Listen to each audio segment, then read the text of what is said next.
Even Bull Hawkins shook the blood out of his eyes and glared up from where he was kneeling on Gooseneck's wishbone with one hand in Gooseneck's hair and a buoy in the other'n.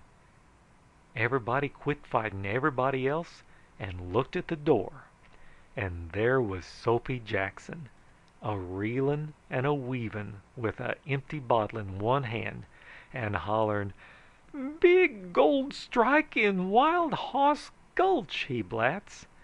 "Biggest the West ever seen. Nuggets the size o' ostrich eggs." Gulp. He disappeared in a wave of frenzied humanity as Yeller Dog's population abandoned the fray and headed for the wide open spaces. Even Hawkins ceased his efforts to sculp Gooseneck alive and joined the stampede. They tore the whole front out of the city hall in their flight, and even them which had been knocked stiff come to at the howl of "Gold!" and staggered wildly after the mob, shrieking pitifully for their picks, shovels, and jackasses. When the dust had settled and the thunder of boot heels had faded in the distance, the only human left in the city hall was me and Gooseneck and Soapy Jackson, which riz unsteadily with the prints of hobnails all over his homely face. They sure trampled him free and generous in their rush.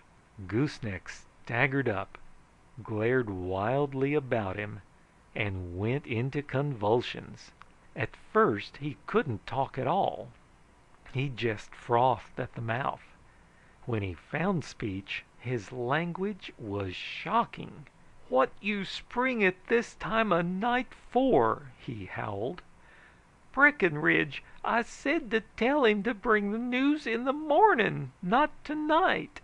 "I did tell him that," I says. "Oh, so that was what I couldn't remember," says Soapy. "That lick MacDonald give me so plumb addled my brains. I knowed there was something I forgot, but couldn't remember what it was." "Oh, solo mio!" gibbered Gooseneck, or words to that effect.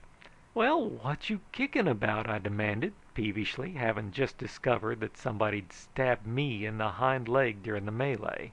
My boot was full of blood, and they was brand new boots. "It worked, didn't it?" I says. "They're all headed for Wild Hoss Gulch, including Hawkins hisself, and they can't possibly get back afore day after tomorrow." "Yeah," raved Gooseneck. "They're all gone, including my gang. The damn camp's empty. How can I get elected with nobody here to hold the election and nobody to vote?" "Oh," I says, "that's right. I hadn't thunk of that." He fixed me with an awful eye. "Did you," says he in a blood-curdling voice, "did you tell my voters Soapy was going to enact a political strategy?" "By golly," I said, "you know it plumb slipped my mind. Ain't that a joke on me?" "Get out of my life," says Gooseneck, drawing his gun. That was a genteel way for him to act, trying to shoot me after all I'd done for him. I'd taken his gun away from him as gentle as I knowed how, and it was his own fault he got his arm broke. But to hear him rave, you would have thought he considered I was to blame for his misfortunes or something. I was so darn disgusted, I clumb on to Cap'n Kidd and shaken the dust of that there camp off of my boots, 'cause I seen they was no gratitude in Yeller Dog. I likewise seen I wasn't cut out for the skullduggery of politics. I had me a notion one time that I'd make a sheriff, but I learnt my lesson. It's like my pap says, I reckon. All the law a man needs, says he, is a gun tucked into his pants.